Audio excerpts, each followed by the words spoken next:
اور جس کا مظاہرہ انہوں نے پنجاب میں جب یہ جلوس نکالا تو کیا، لیکن جو لوگ ہیں چھوڑ کے مثلا امتیاز صفدر وڑائچ آج شامل ہونا چاہ رہا ہے پیپلز پارٹی میں، تو یہ وہ لوگ ہیں جن کو سالوں سال اس پارٹی کا خیال نہیں آیا.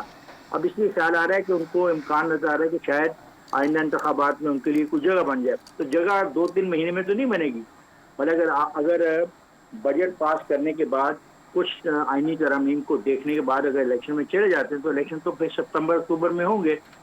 تو ستمبر اکتوبر میں تک تو اتنا فرق نہیں پڑ سکتا.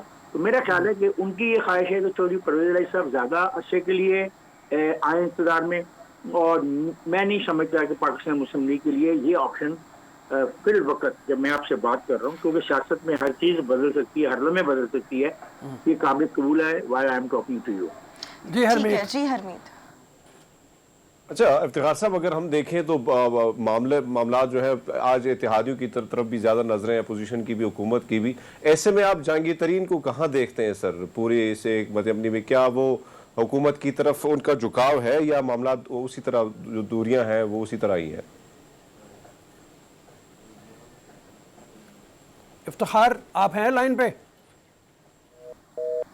افتخار صاحب کی لائن میں خیال میں شاید کٹ گئی، ابھی تھوڑی دیر میں رہیں گے رابطہ بحال ہو جائے. یہ بڑا اہم سوال حرمیت نے پوچھا ہے کہ جہانگیر ترین کا رول کیا ہوگا، کیونکہ اس وقت لگتا یہ ہے کہ پنجاب کی وزارت اعلیٰ کے لیے ایک میچ پڑا ہوا ہے چودھری پرویز الہی کے گروپ کا اور جہانگیر ترین کے گروپ کا بھی. اس کی وجہ یہ ہے کہ یہاں پہ بھی وہی مانگا جا رہا ہے کہ وزارت اعلیٰ کن کے پاس ہونی چاہیے پنجاب میں خاص طور کے اوپر. تو جہانگیر ترین کے گروپ میں علیم خان نے اپنے آپ کو پیش کیا تھا. اب درمیان میں کچھ اور نام بھی آئے اور وہ یہ نام بھی آئے کہ جیسے اسلم صاحب، چودھری اسلم کا نام آیا تھا کہ چودھری اسلم کے اوپر اتفاق ہو گیا کہ وزارت اعلیٰ ان کے پاس چلی جائے گی یا ان کو دی جانی چاہیے. تو بہت سے نام ہیں، اور حقیقت یہ ہے کہ جو حرمیت نے جہاں سے سوال کیا تھا، افتخار نے جس کی بات کی، وہ بڑا اہم ہے. اس کی وجہ یہ ہے کہ جو اگلے 2023 تک وزارت اعلیٰ کاف لیگ کے حوالے کر دینا بہت مشکل سا سوال لگتا ہے، بہت مشکل بات لگتی ہے. اس کی وجہ یہ ہے کہ کاف لیگ نے ابھی بھی جو 5 سیٹیں جیتی ہیں وہ تحریک انصاف کی مدد کے ساتھ جیتی. 1 یا 2 سیٹیں ان کی ضرور اپنی ہیں، لیکن اس سے زیادہ سیٹیں جیتنا ان کے لیے ممکن نہیں ہے اگر تحریک انصاف ان کے خلاف. اور روز صاحب اگر ہم دیکھیں تو افتخار صاحب نے بھی درست فرمایا کہ اب وقت اتنا قلیل ہے، کم اتنی مدت ہے. پھر ہم دیکھیں کہ الزامات بزدار سرکار پہ بھی بہت سارے لگ رہے ہیں کہ انہوں نے کام اسی طرح ڈیلیور نہیں کیا. تو ایسے میں صوبے کو سنبھالنا جو ہے میرے خیال میں قاف لیگ اس طرف بڑی مشکل سے جائے گی. اور کوشش یہ بھی کی جا رہی ہے کہ آصف زرداری تو اس میں کوئی شک نہیں کہ بہت بڑی گیم کھیلنے والے ہیں، اور وہی آصف زرداری جو پی ڈی ایم سے خارج ہوئے تھے، اور آج وہی پی ڈی ایم مجبور ہے ان کے تمام تر فیصلے ماننے کو. اور ہر فیصلہ جو ہے جو زرداری پتہ کھیل رہا ہے، نواز شریف بھی یس کر رہا ہے اور مولانا بھی.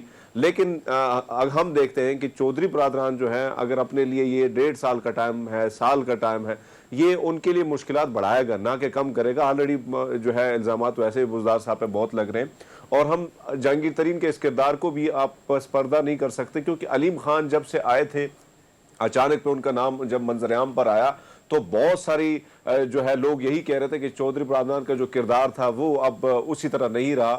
لیکن ہم دیکھ رہے ہیں کہ علیم خان کی ملاقات بھی نہ ہو سکی. اس کے بعد جو ہے کچھ جو جہانگیر ترین گروپ کے لوگ تھے ان کا بھی اعتماد نہیں تھا علیم خان پر. تو وہاں پہ بھی معاملات ہمیں کچھ جو ہے وہ اسی طرح گرم دکھائی نہیں دیے، کیونکہ جس طرح تیزی سے معاملات بدل رہے تھے. اب یہاں پہ جو ہے کل اپوزیشن کے ساتھ جو ہم اپوزیشن کے اراکین ہیں صوبائی اسمبلی کے اور کچھ دیگر جو حکومت اراکین ہیں صوبائی اسمبلی کے، ان کے 130 ارکان جو ہے تقریباً 3 دنوں میں ان کی ملاقاتیں بھی بزدار سرکار کے ساتھ ہوئی ہے. تو یہ بھی وہاں پہ کوئی نہ کوئی ایک گرین سائن جو ہے ایک اچھا سگنل جو ہے وہ ان کو مل رہا ہے. ایسے میں جو سب سے بڑا مسئلہ ہے وہ ہے بیانات، کیونکہ کہیں نہ کہیں جو ہے چودھری جو فواد صاحب ہیں اس کی جانب سے کوئی ایسے بیان آ جاتے ہیں جو بھی خطرناک ثابت ہو سکے. یا شیخ رشید صاحب نے جو بیان دیا تو وہاں اتحادیوں کے درمیان جو گیپ ہے شاید وہ گیپ کو کم کرنے کے بجائے مزید گیپ بڑھ سکتا ہے. تو یہاں پہ کوشش یہ کرنی ہوگی. اور جو بالکل ٹھیک ہے، بات کر رہے ہیں آج کا دن بہت اہم ہے.